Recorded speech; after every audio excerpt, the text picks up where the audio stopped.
इस झोंपड़ी में मेरी बीवी रहती है, हम दोनों बहुत खुशी खुशी रहते हैं।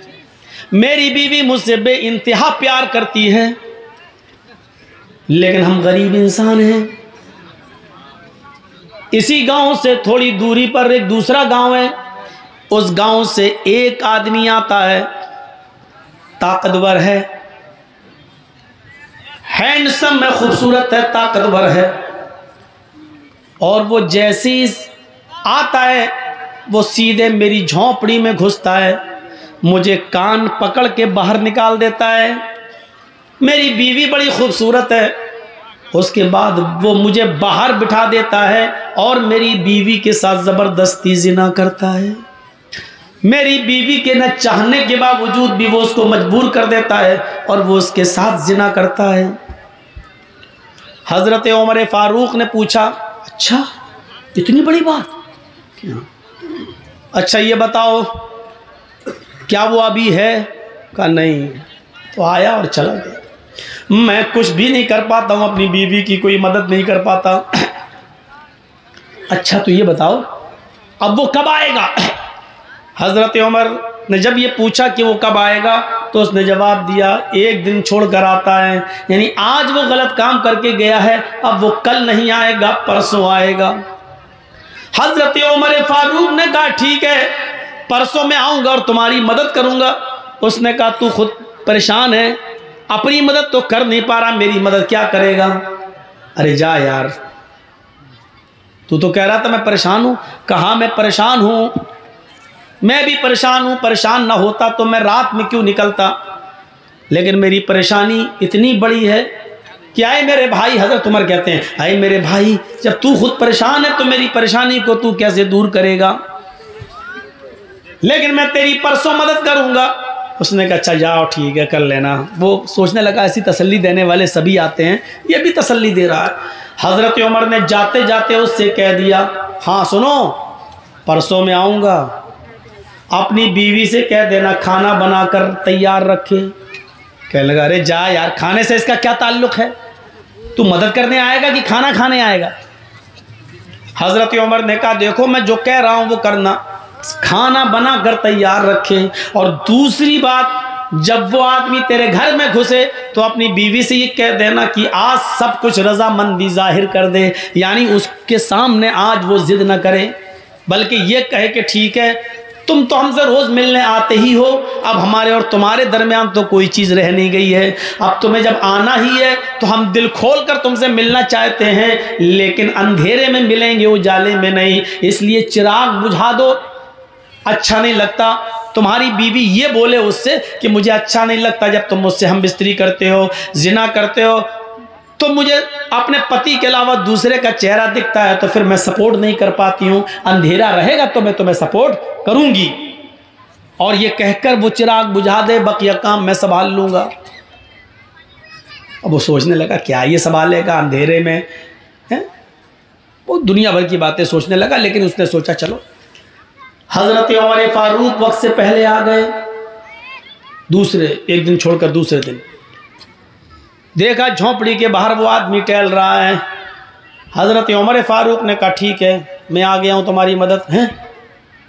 उसको पता ही नहीं कि क्या करेंगे, झोंपड़ी के पीछे छिप जाते हैं और उस आदमी से कहते हैं कि तुम अपनी बीवी के पास जाओ, वो आएगा तो तुम्हें खुद ही कान पकड़ के बाहर निकालेगा।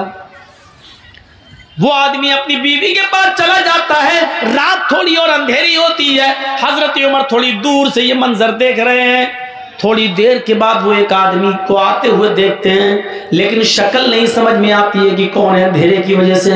वो आदमी आता है और सीधे झोंपड़ी में घुस जाता है और उस आदमी को यानी उसके शौहर को झोंपड़ी से निकाल के बाहर कर देता है।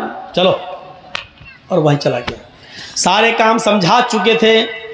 बीवी बोली ठीक है भाई, अब तुम तो आते ही हो हमारे पास, अब ज़िद करने से क्या फ़ायदा, हमें भी कोई फ़ायदा मिलेगा नहीं, हम भी ज़िंदगी के मज़े लेना चाहते हैं। एक काम करो, जब तुम हमारे साथ मिलते हो रोशनी में, तुम्हारा चेहरा जब आता है तो पति की जगह जब मैं तुम्हें देखती हूँ तो मैं डर जाती हूँ। एक काम करो, चिराग बुझा दो और उसके बाद हमसे मिलो, फिर देखो हम तुम्हें कितना खुश करते हैं।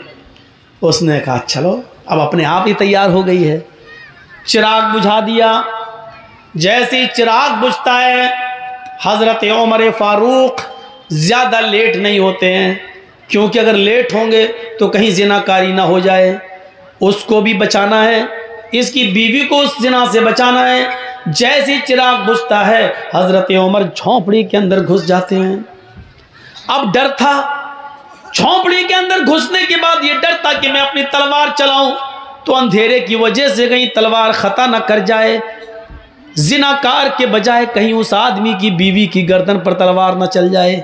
इसलिए उस आवाज़ की तरफ जाना था जो मर्द की आवाज़ हो। हज़रत उमर ने कहा, कौन? वो समझा कि इसका शौहर आ गया, वो समझा कि इसका शौहर आ गया। अभी तो चिराग बुझा, अभी तो कुछ हुआ ही नहीं, तो अंदर घुस गया। हजरत उमर ने फौरन उस आवाज की तरफ लपके, समझ गए कि आवाज कहां से आ रही है। फौरन लपके और उसके बड़े बड़े बाल जो थे, जैसे उसको उसके सर को पकड़ा तो उसके बड़े बड़े बाल हजरत उमर फारूक के हाथ में आ गए। अब बड़े बाल से फिर शक में पड़ गए, कहीं ये उस औरत के बाल तो नहीं है, क्योंकि आदमी के भी बाल बड़े थे। तो अब ये डर पैदा हुआ कि कहीं ये बाल मरोड़ा उसको, अब उसकी मुंह से फिर निकलवाना चाह रहे हैं कुछ बात। उसने कहा, अबे क्या कर रहा, अबे क्या कर। समझ गए कि ये मर्द ही है, आदमी ही है। हजरत उमर फारूक ने फौरन तलवार उसकी गर्दन के ऊपर चला दी और उसको कत्ल कर दिया। गर्दन एक तरफ पड़ी हुई है और धड़ एक तरफ पड़ा हुआ है। और जल्दी कहा, मेरी बहन जल्दी से चिराग जलाओ। चिराग जलाया, चिराग जैसी जला, रोशनी हुई, गर्दन एक तरफ देखी, धड़ एक तरफ देखा, नजरें आसमान पर डालते हजरत उमर और कहते हैं, अल्हम्दुलिल्लाहि रब्बिल आलमीन। मेरी बहन खाना बना कर रखा था कि नहीं? उसने कहा, जी भाई खाना है। फरमाया, जल्दी लाओ। खाना दस्तरखान पर लग जाता है, उस आदमी की खोपड़ी पड़ी हुई है, खून पड़ा हुआ है, और वहीं पर बैठकर हजरत उमर पेट भर के खाना खाते हैं, पेट भर के खाना खाते हैं। वो आदमी बार बार देख रहा है, लाश के पास बैठ के खाना खा रहा है। और जब खाना खा चुके तो चलने लगे। उस आदमी ने पीछे से पकड़ा, भैया कहाँ जा रहे हो? कहा, जा रहा हूँ अपने घर। ये लाश का, लाश क्या, उसका तो काम हो गया। कहा, अगर इस मुल्क के अमीरुल मोमिनीन को, उमर फारूक को अगर पता चला और सुबह चर्चा हुआ कि इस घर में लाश निकली, तो कहीं ऐसा न हो कि इसके कत्ल के इल्ज़ाम में मेरी गर्दन उड़वा दें। तुम उमर का इंसाफ नहीं जानते हो। हजरत उमर मुस्कुराते हैं और कहते हैं, तुम्हें डरने की ज़रूरत नहीं है। कल सुबह मेरे ही दरबार खिलाफत से कुछ लोग आएंगे, अभी आएंगे थोड़ी देर के बाद, और इसकी डेड बॉडी को उठाकर ले जाएंगे। उसको सीने हीने के बाद जाकर कब्र में दफन कर देंगे। तुम्हें कुछ करने की ज़रूरत नहीं है। हैं भैया, तुम हो कौन? कहा, मैं ही अमीरुल मोमिनीन हूँ, मैं उमर हूँ, और मैं उस दिन तुम्हारी दास्तान सुनने के बाद बहुत परेशान हुआ। बस ठीक है, मैं जा रहा हूँ। उसने कहा, अमीरुल मोमिनीन, 2-3 सवालों के क्या आप मुझे जवाब देना पसंद करेंगे? फरमाया, बताओ क्या है, बताओ क्या है। उसने कहा, अमीरुल मोमिनीन, इतना बताइए कि आपने खाना बनाने के लिए क्यों कहा था परसों कि खाना बनाकर तैयार रखना, इस कत्ल से खाने का क्या ताल्लुक था? अमीरुल मोमिनीन, चिराग बुझाने के लिए आपने क्यों कहा था? क्योंकि अंधेरे में तो डरता कि कहीं तलवार मेरी बीवी की गर्दन पे न चल जाए। रोशनी में तो आप कत्ल और अच्छा कर सकते थे, लेकिन आपने रोशनी के बजाय अंधेरे में कत्ल करना गवारा किया है। आपने अंधेरा क्यों पसंद किया है, जबकि रोशनी में आप किसी को अच्छी तरीके से मार सकते थे, लेकिन रोशनी के बजाय आपने अंधेरे में कत्ल किया। और जब आपने लाश देखी तो किसी के मरने के बाद इन्ना लिल्लाह पढ़ा जाता है, लेकिन मैंने आपकी ज़बान से सुना है कि आपने इन्ना लिल्लाह के बजाय जब लाश देखी तो अल्हम्दुलिल्लाहि रब्बिल आलमीन पढ़ा है। ये उल्टी उल्टी दुआएं आपने कब से सीखी हो, पढ़ी? उसने हजरत उमर का जवाब सुनो, क्या जवाब था। हजरत उमर फरमाते हैं, आए मेरे भाई, जब तूने मुझे अपनी दास्तान सुनाई और तूने कहा कि मैं भूखा हूं, खाना नहीं खाता, इसलिए कि मैं अपनी बीवी की मदद नहीं कर सकता।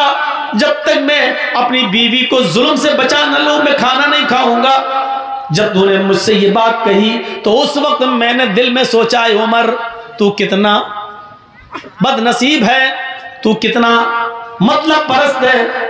तेरे खिलाफत के ज़माने में, तेरे दरबार खिलाफत में, तेरे दौर खिलाफत में एक गरीब आदमी की बीवी के ऊपर जुल्म हो रहा है और तू बिस्तर पर चादर ओढ़ के सोता रहता है। कल कयामत के दिन तुझे जवाब देना होगा। आए मेरे गरीब भाई, जब तूने मुझे ये बताया कि एक आदमी आता है और मेरी बीवी से जिना करता है, तो मैंने परसों ही आहद कर लिया था कि उमर उस वक्त तक खाने का एक लुकमा नहीं खाएगा, अपने हलक के नीचे नहीं लाएगा, जब तक कि उस आदमी को कत्ल नहीं कर देगा, और उस आदमी की परेशानी से मैं तुझे नजात नहीं दिला दूंगा, तब तक मैं नहीं खाऊंगा। मैं परसों से अब तक भूखा था, सिर्फ पानी पी रहा था या एक आध खजूर खा लेता था, लेकिन खाने का एक लुकमा भी मैंने नहीं खाया, क्योंकि मैं तेरी मदद करना चाहता था। इसलिए मैंने कहा था कि खाना बना कर रखना। आज इस आदमी के सामने मैंने खाया खाना, इसलिए कि मैं 2 दिन से भूखा था और आज मैंने पेट भर के खाना खाया। अच्छा ठीक है, लेकिन अंधेरे में कत्ल क्यों किया? कहा जब तूने मुझे बताया एक आदमी आता है, हट्टा खट्टा हैंडसम है, तंदुरुस्त है, और वो मेरी बीवी से जिना करता है, तो मेरे दिल में ये ख्याल आया, अरे उमर हट्टा खट्टा नौजवान कोई आता और उसकी बीवी से जिना करता है, उसको मालूम है कि उमर की हुकूमत है और उमर बहुत जबरदस्त इंसाफ करते हैं, इसके बावजूद उसको डर नहीं कहीं ऐसा तो नहीं कि वो उमर का बेटा हो या उमर का भतीजा हो या उमर का कोई रिश्तेदार हो। मैंने ये सोचा इतना गंदा काम इतनी बहादुरी के साथ रात के अंधेरे में अगर कोई कर रहा है तो उसका उमर के रिश्तेदारी से कोई ताल्लुक तो नहीं है। इसलिए मैंने कहा चिराग बुझा देना, क्योंकि जब मुझे डर पैदा हुआ कि वो मेरा बेटा भी हो सकता है, मेरा भतीजा भी हो सकता है, मेरा रिश्तेदार भी हो सकता है, मैं छिप गया और मैं अल्लाह से ये दुआ करता था कि अल्लाह इस काम में मेरा बेटा शामिल ना हो, आए अल्लाह इस काम में मेरा भतीजा या मेरा कोई रिश्तेदार शामिल ना हो, क्योंकि आज जो भी होगा उसकी गर्दन उड़ाई जाएगी, आज जो भी होगा उसकी गर्दन कटेगी। आए अल्लाह मुझे शर्म से बचा ले, मेरे और मेरे खानदान का नाम गिरना नहीं चाहिए। मैं परसों से ही दुआ कर रहा था, जब वो आदमी झोंपड़ी के अंदर घुसा उस वक्त तक मुझे लगा कि ये मेरा ही कोई रिश्तेदार है। उसकी चाल, उसकी कद्दो कामत मुझे बतला रही थी, उसका निडर तरीके से बेबाकी के साथ आना और झोंपड़ी में बेखौफ घुस जाना, ये मुझे बतला रहा था कि वो मेरा कोई रिश्तेदार ही है। जब वो अंदर घुसा और तुम्हारी बीवी ने उसको अपनी बातों में लपेटा और चिराग बुझ गया, तो मैं अंदर गया और चिराग बुझाने के लिए मैंने ही परसों कहा था तुमसे, लेकिन चिराग जब बुझ गया मैं अंदर गया।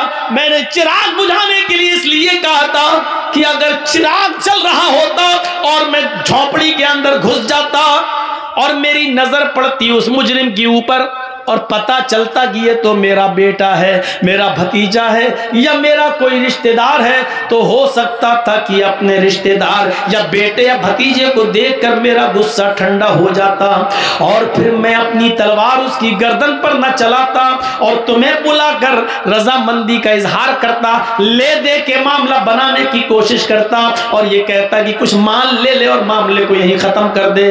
हो सकता था अगर मेरा रिश्तेदार होता तो मैं तुम्हें मनाता, शायद मेरी तलवार न चलती, मेरा गुस्सा ठंडा हो जाता। इसलिए मैंने चिराग बुझाने का हुक्म दिया था ताकि जब मैं तलवार चलाऊं तो मुझे ये पता ना हो कि मैं तलवार अपने बेटे, भतीजे या रिश्तेदार पर चला रहा हूं या किसी गैर पर। फिर मैंने तलवार चलाई, अल्लाह की कसम उस वक्त तक भी मुझे यकीन नहीं था कि मेरी तलवार किस पे चल रही है। मैं यही समझ रहा था ये कोई मेरा रिश्तेदार ही होगा। मैंने अपनी तलवार उसकी गर्दन पे चलाई, जब तलवार से उसकी गर्दन कट के जमीन पे गिरी तो मैंने कहा चिराग चलाओ, क्योंकि मुझे ये देखना था कि ये कोई मेरा बेटा, मेरा भतीजा या मेरे गांव का रिश्तेदार तो नहीं है। जब चिराग तुम्हारी बीवी ने जलाया और जब मैंने उसकी शक्ल देखी तो आसमान पर नजरें डाली, मैंने अल्लाह का शुक्र अदा किया, अल्हम्दुलिल्लाह रब्बिल आलमीन। हाय अल्लाह, जिस आदमी को मैंने कत्ल किया और जो आदमी जिना करने आता था इसकी बीवी से, ना वो मेरा बेटा है, ना मेरा भतीजा है, ना वो कोई मेरा रिश्तेदार है। ये काम भी एक यहूदी ही कर रहा था, यहूदी की बीवी के साथ। मरने वाले में कोई मुसलमान नहीं है, कोई रिश्तेदार नहीं है। इस पर मैंने अल्लाह ताला का शुक्र अदा किया और इसलिए मैंने अल्हम्दुलिल्लाह कहा, इन्ना लिल्लाह नहीं कहा। तो मेरे भाइयों, इस तरीके से अदल और इंसाफ करते थे। चूंकि उसकी बीवी मजबूर थी, वो जिना नहीं करवाना चाहती थी, सिर्फ आदमी की गलती थी, इसलिए हजरत उमर ने आदमी को कत्ल किया, मर्द को कत्ल किया और उसकी बीवी को उसके जुल्म से आजाद करा दिया।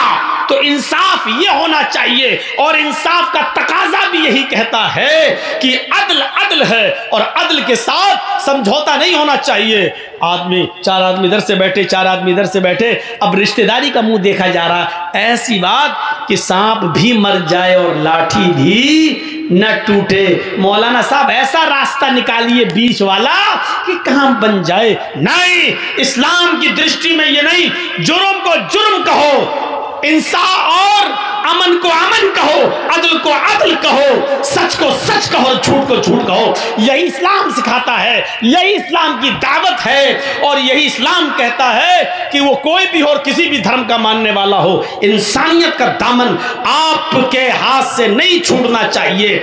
अदल होना चाहिए, इंसाफ होना चाहिए और यही सब मजहब की तालीम है, सारे धर्म की यही तालीम है। मेरे भाइयों, इस्लाम चूंकि सब धर्मों से में आला है, अफजल है, इसलिए इस्लाम ने सबसे ज्यादा इंसानियत को फरोग दिया है। इंसानियत को यहां तक कहा है कि अगर किसी औरत के पेट में नाजायज बच्चा भी है, अगर कॉलेज में पढ़ते हैं लड़का और लड़की, स्टूडेंट हैं और लड़का और लड़की से गलती हो गई और दोनों किसी होटल में या किसी प्राइवेट रूम में जाकर मुंह काला कर लिए और हजार आलाते मने हमल इस्तेमाल करने के बावजूद, टेबलेट्स वगैरह और जिन चीज़ों से हमल नहीं रुकता है, हमल नहीं ठहरता है, उन चीज़ों को इस्तेमाल करने के बावजूद भी लड़की अगर गर्भवती हो गई, हामिला हो गई, मसलन उसने टेबलेट खाई, काम नहीं की, फिर भी हामिला हो गई, या आजकल बहुत सी ऐसी चीज़ें चलने लगी हैं जिसको अगर अपने पेनिस वगैरह पे पहन लिया जाए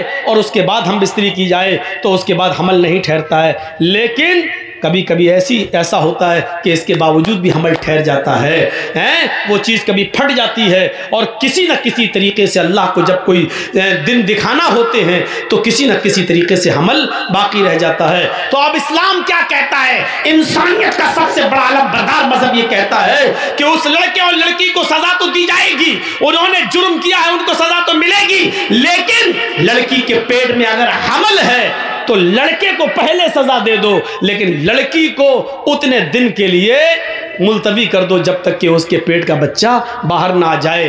अगर पेट का बच्चा उस औरत का या लड़की का दूध पीता है तो उसके बाद भी उसकी सजा को अभी मुलतवी कर दो जब तक कि वो बच्चा रोटी न खाने लगे और दूध पी रहा है, और जब दूध छोड़ दे और रोटी खाने लगे तब उस औरत को मारा जाएगा, कत्ल किया जाएगा। लेकिन हाँ, इतना याद रखिए, अगर शादी से पहले ये जुर्म लड़की ने किया है, शादी से पहले, तो 100 कोड़े उस लड़की को मारे जाएंगे। लेकिन आपको डर है कि 100 कोड़े मारेंगे लड़की मर जाएगी, और लड़की जब मरेगी तो पेट का बच्चा भी मर जाएगा, तो फिर 100 कोड़े भी छोड़ दिए जाएंगे, अभी नहीं मारा जाएगा जब तक कि उस लड़की के पेट से वो बच्चा पैदा ना हो जाए। इस्लाम ये कहता है कि गलती लड़के ने की है, लड़की ने की है, पेट में पलने वाले उस मासूम बच्चे का कसूर नहीं है, लिहाजा उसको इस दुनिया में आने का हक है, उसको इस दुनिया में जीने का हक है, उसको इस दुनिया में पनपने का हक है, उसको इस दुनिया में आंखें खोलकर पैदा होने का हक है और नमाज पढ़ने का हक है, रोजा रखने का हक है। अगरचे उसका बाप नाजायज है, उसकी मां नाजायज है, लेकिन जब वो बच्चा बाहर पैदा होगा तो उसकी नमाज जायज मानी जाएगी, उसके रोजे जायज माने जाएंगे, और वो जब शादी करेगा तो उसका निकाह जायज माना जाएगा। मेरे भाइयों, ये इस्लाम किसी मासूम को सजा नहीं देता है, किसी ऐसे शख्स को जिसका कोई कसूर ही ना हो उसको सजा नहीं देता है। ये हमें और आपको इंसाफ से काम लेना चाहिए। मेरी घड़ी में 1:05 हो चुके हैं। मैंने कहा था कि मैं कुछ मंत्र भी पढ़ूंगा, लेकिन चलिए कोई बात नहीं, होता है फिर कभी सुन लीजिएगा। मंत्र वगैरह आजकल इन चीज़ों से बचिए, इस्लाम के अंदर पूरे के पूरे दाखिल होइए, कुरान और हदीस पर अमल कीजिए। और मंत्रों को पढ़ना मैंने मेरे भाइयों इसलिए भी छोड़ रखा है ज़्यादा, क्योंकि अब हमारे ऊपर केस ज़्यादा होने लगे हैं। हम बोलते हैं बंगाल में, केस यूपी में हो रहे हैं, और सबसे बड़ी